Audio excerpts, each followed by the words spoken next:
My mother called me a liar from birth, all because of her belief in scientific parenting. From the day my twin sister Mina and I were born, she fastened honesty bracelets to our wrists. Lie. And it flashed red, triggering an electric shock from Mom's remote. Mina's bracelet always stayed green, even when she tore Mom's dress and blamed the cat. It glowed gently. But me. If I whispered, "Mom, I'm hungry," it turned furious red and pain shot through my arm. At first I argued. Mom said, "The machine doesn't lie. The pain will help you remember." After thousands of shocks, I believed it. I was born a liar. On New Year's Eve, as Mom prepared to take Mina to see fireworks, searing pain tore through my stomach. I collapsed, gasping, "Mom, my stomach, it hurts so much." Help me. But my bracelet flashed frantic red. Mom looked down at me, my hair wet with cold sweat, and turned the remote to its highest setting. "You'd fake being sick just to see the fireworks," She said. disappointed. "You never learn." She walked out with Mina, the door slamming behind them. I thought, Mom must be right. The bracelet is red, so I can't really be in pain. I must be lying for attention. I'm sorry, Mom. Next time I'll try to be honest. It hurts. My body convulsed with pain, my fingernails scratching white lines into the hardwood floor. The doorknob turned. A spark of hope ignited in my chest. Mom was back. She's a doctor. She must have realized something was wrong. She came back to save me. "Are you done with your tantrum? The fireworks are about to start and Mina's getting impatient." "Mom," I whispered, my voice barely audible, stretching a trembling hand toward the door. "It really hurts. It feels like my insides are tearing apart." She glanced at the frantic red light on my wrist. She knelt, her fingers digging into my chin, forcing my head up. Her voice was laced with fury. "Audrey, when are you going to stop this act? You're pathologically incapable of telling the truth. You can stay in here and think about what you've done." Dad called from the entryway. "Honey, let's go. The show is starting." "If Audrey doesn't want to come, she doesn't have to. Should we leave her some dinner?" Mom stood up, brushing her hands together as if she'd touched something filthy. "Leave her dinner for what? There's a whole stash of junk food in her closet. She bought it with the money she stole last week. She won't starve. Lock the door. She can come out when that bracelet turns green." But Dad hesitated. "But what?" "Spare the rod. Spoil the child." Look at Mina, so honest. Her bracelet is always green. Audrey is rotten to the core. She needs to be corrected." But my closet was empty. Mina was the one who took the money. Mina was the one who ate the snacks. She had just stood there, her bracelet glowing a soft, innocent green, and said it wasn't me. And Mom believed her when I tried to say. I didn't take it either. The red light flared, and the electricity came. I watched Mom turn to leave. Mina peeked through the crack in the door and made a face at me. Bye, Audrey. We're off to see the pretty fireworks." Her bracelet, a steady verdant green. It was beautiful. Thump. The door slammed shut. I heard the deadbolt slide into place. The house fell silent. It was just me and the saw blade working its way through my gut. It hurts so much. But Mom was right. The machine doesn't lie. The bracelet is red, so I must be lying. I'm not in pain. I'm really, truly not in pain. Tears streamed down my face as I tried to hypnotize myself. I don't know how long passed, but the pain actually seemed to fade. With the last ounce of my strength, I crawled toward my desk. I had to write an apology. That was the rule. Whenever the red light came on, I had to write "I am a liar" 500 times. If I finished, maybe Mom would forgive me. Maybe she'd take me to the hospital. My hand shook as I opened the crumpled, worn-out notebook. It was already filled page after page with my previous apologies. Usually I wrote, "I'm sorry I was wrong. I won't lie Anymore." But this time I wanted to write the truth. My vision blurred. Crying, I used the last of my energy to scroll. "Mom, I really do love you. It hurts so much. Why won't you just believe me? Please, Mom, just believe me this one time." As I finished the last word, the agony in my stomach suddenly vanished. In its place was a lightness I never felt before. My body felt weightless. I was floating. I looked down and saw myself slumped over the desk, one arm hanging limply in the air, motionless. The bracelet on my wrist was still flashing a frantic, desperate red. So I was dead, but I still hadn't learned how to be an honest girl. I'm sorry, Mom. I was awakened by the sound of laughter. It was Mom, Dad, Mina. The fireworks were beautiful tonight, especially that one shaped like a smiley face. Just as cute as my. Mom's voice held a tenderness I had never heard directed at me. I floated in midair, watching as the front door opened. Even as a spirit, my first instinct was to drift toward them, to help them with their slippers. As I always did. It was a survival instinct, A deeply ingrained need to please mom. I opened my arms, wanting to hug the woman who brought the winter chill in with her. I'm not in pain anymore. I'll be good from now on. Please don't be mad. But my hands passed right through her body like smoke. Mom shivered, frowning. Why is it so chilly in here? Is the heat off? I froze, staring at my translucent hands. Right? I was dead. The dead can't hug the living. We should probably check on Audrey. Dad mentioned casually he didn't come out for dinner. I hope she's not too hungry. My dad, he still cared. I looked at Mom expectantly. If she found out I was dead, would she be sad? Would she feel any regret? Mom just scoffed, slipping on her house shoes and striding toward my room. Let her starve. It's what she deserves. That nasty habit of faking sickness for attention. It's because we've been too soft on her. She shoved my door open. She didn't turn on the light. In the dim glow from the living room, she could see me slumped over the desk, motionless as if I were asleep. Well, look at you, Mom said, crossing her arms, her voice dripping with sarcasm. You think if you pretend to be pitiful, I'll carry you to bed. You're 10 years old, Audrey. Not 5. I floated beside my own body, screaming silently, Mom. I'm not pretending I'm dead. Just look at me. Touch me. My body is cold. But she couldn't hear me. She only believed what she could see. Mina squeezed past her, holding up her wrist triumphantly. Audrey is a lazybones. See? My bracelet is green and hers is still red. She's even lying in her dreams. Mom stroked Mina's hair. That's because you're my good girl. Don't pay any attention to the liar. Let her sleep it off. She can stay there all night for all I care. Dad peeked in from behind her. Maybe we should put her to bed. It's cold tonight. Put her to bed. Mom snapped. Absolutely not. Kids today are spoiled rotten. The parenting experts say you have to use the cold shoulder method in these situations. She has to realize her own mistake. Look at that red light. It means her psychological state is still extremely defiant. She hasn't reflected on her actions at all. That's enough. Let's go to bed. We have to go to your grandma's tomorrow for New Year's Day. Mom turned on her heel, pulling the door closed behind her. Click, the lock engaged. I floated beside my corpse, watching that single point of crimson light in the darkness. The despair in my soul was colder than death itself. Mom, if you had just taken one more step, if you had just touched my hand, you would have known I was already cold. But you didn't. You only trust that cold machine, not the daughter you carried for 9 months. Late that night, a mouse scurried out from my empty closet. I used to be terrified of mice. I would scream every time I saw one. But now I could only float at the ceiling, watching as it scurried brazenly across my corpse. Go away. I tried to say, but no sound came out. The mouse gnawed at my toe, drawing a single bead of purplish black blood. I couldn't feel it anymore. That was nice. Finally, no more pain. I whispered to the pathetic shell below me. Don't be scared. You can't feel a thing anymore. It'll all be over soon. The next morning, the winter sun streamed through my window, but it brought no warmth to my corpse. The clatter of pots and pans echoed from the kitchen. Mom was making breakfast. The smell of frying eggs wafted under my door. Normally, it was the most tantalizing smell in the world, but I was only allowed to eat boiled vegetables. Because Mom said liars didn't deserve to eat meat. Today, she was deliberately banging the spatula against the pan. I knew she was trying to tempt me. She wanted the smell to drive me crazy, to make me crawl out of my room and beg for forgiveness. The old me might have done it. For a single fried egg, I would have confessed to crimes I never committed. But now I didn't need to eat anymore. Audrey still hasn't come out. Dad asked, reading the newspaper at the dining table. Nope. Stubborn as a mule, Mom said, slamming a plate down on the table. She's spoiled rotten. If she wants to eat, she'll eat. If not, she can starve. Mina. Sipping her milk, let her eyes dart around. She deliberately ran to my bedroom door and took a loud, exaggerated sniff. Then she shrieked, Mommy, Audrey's room stinks. She go to the bathroom in there. I floated by the door watching my sister with a bitter ache. The heat was on so high in just one night. I had started to smell Mom was going to hate me even more.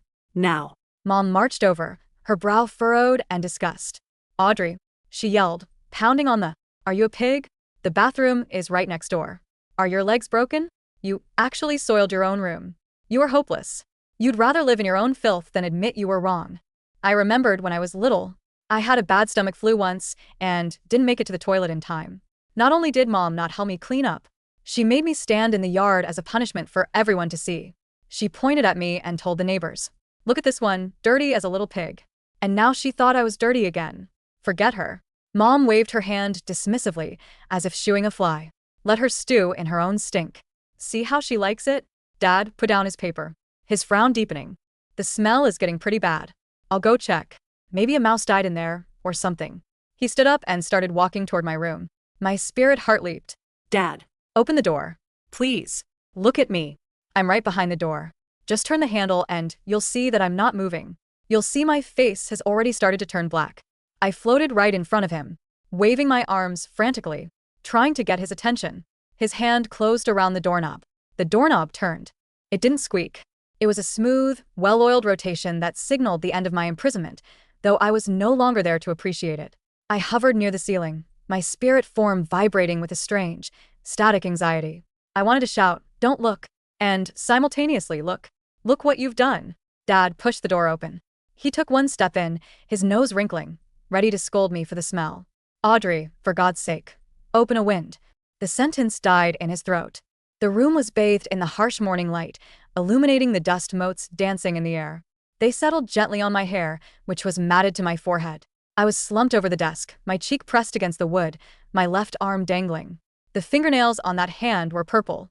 The bracelet on my wrist was still flashing. Red. Red. Red. A silent siren screaming into the void. Dad didn't move. He stood frozen, his brain refusing to process the visual data. It was too quiet. There was no rise and fall of my back.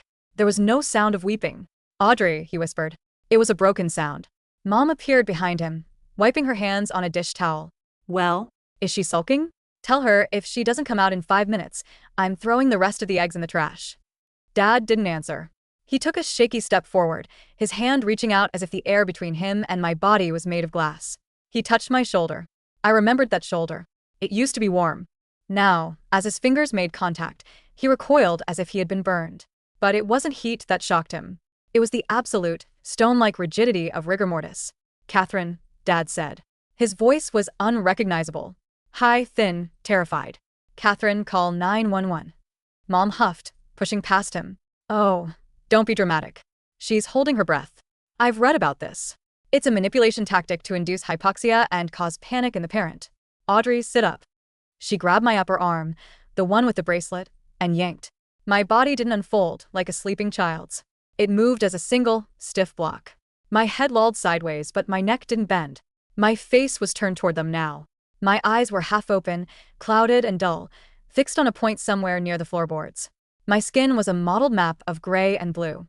The silence that followed was heavy enough to crush bones. Mom stared. She blinked once, twice. Her mind, built on logic and scientific absolutes, began to misfire. She's comatose. She's gone into a shock state. She reached for my wrist, instinctively checking for a pulse, right below the flashing red band. There was nothing. No, Mom whispered. She pressed harder, her fingernails digging into my cold flesh. "No. The machine, look at the machine." She pointed a trembling finger at the bracelet. "It's red. It's active. It detects physiological arousal. That means her heart is beating. It means she's lying." She looked at Dad, her eyes wide and manic. "She's lying, David. She's slowing her heart rate down like those monks. She's doing this to hurt me. She's dead, Catherine," Dad screamed. It was a primal roar that shook the walls. He shoved Mom aside and collapsed to his knees beside my chair, burying his face in my cold, stiff lap. Oh God, my baby girl. I watched from above, feeling a strange detachment. I saw my father's shoulders heaving. I saw Mom backing away until she hit the wall, shaking her head violently, muttering, "The machine doesn't lie. The machine says she's active. Red means active." And then, from the hallway, Mina appeared. She was holding her glass of milk. She looked at Dad sobbing on the floor. She looked at my gray face. She looked at the red bracelet.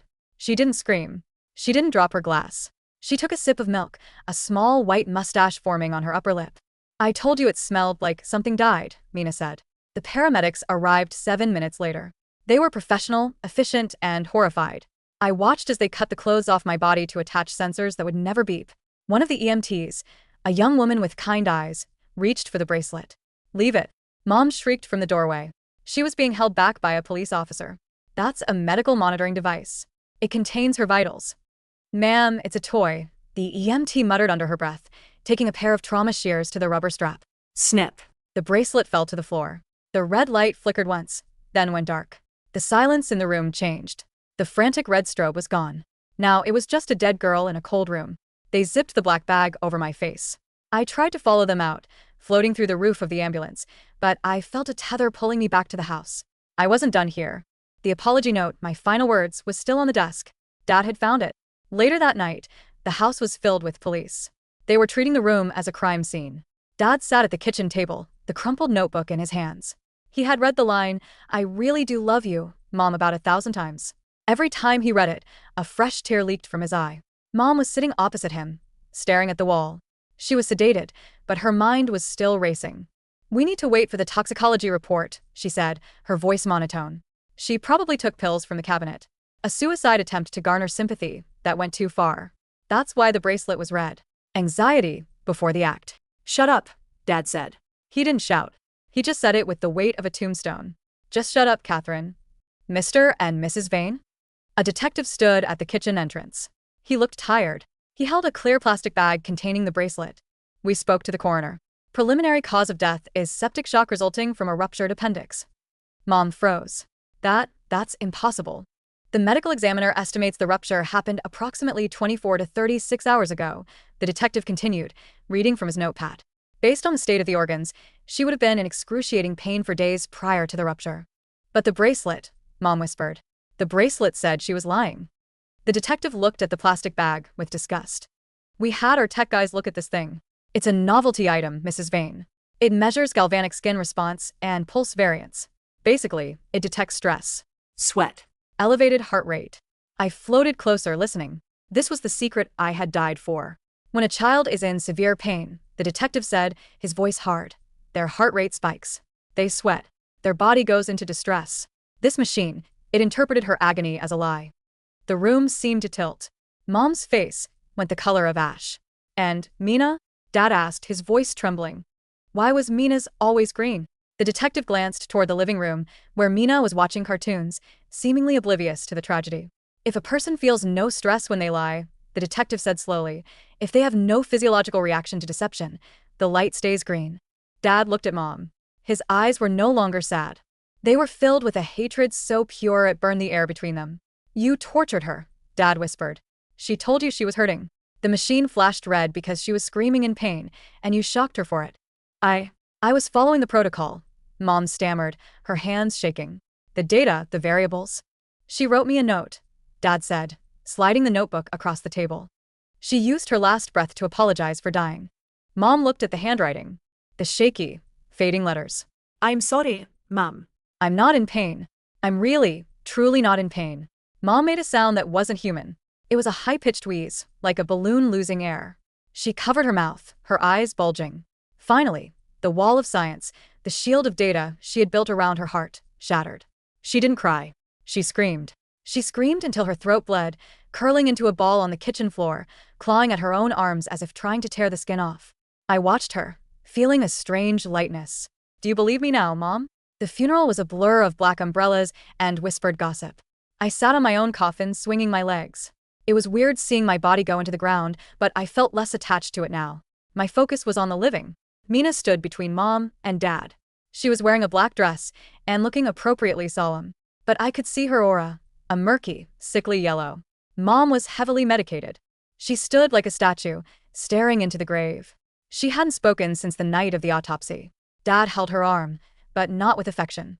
He held it to keep her upright, his jaw set in a line of grim determination. After the service, people gathered at our house. I drifted through the crowd, listening. "Medical neglect," a neighbor whispered. "I heard they use shock collars on the kids," another murmured. "One twin is devastated. Look at her." They pointed at Mina. She was sitting on the sofa, accepting a cookie from an aunt. "I miss Audrey so much," Mina said, her voice trembling perfectly. "She told me her stomach hurt, but she made me promise not to tell Mom. She said she didn't want to ruin New Year's." I froze. Liar.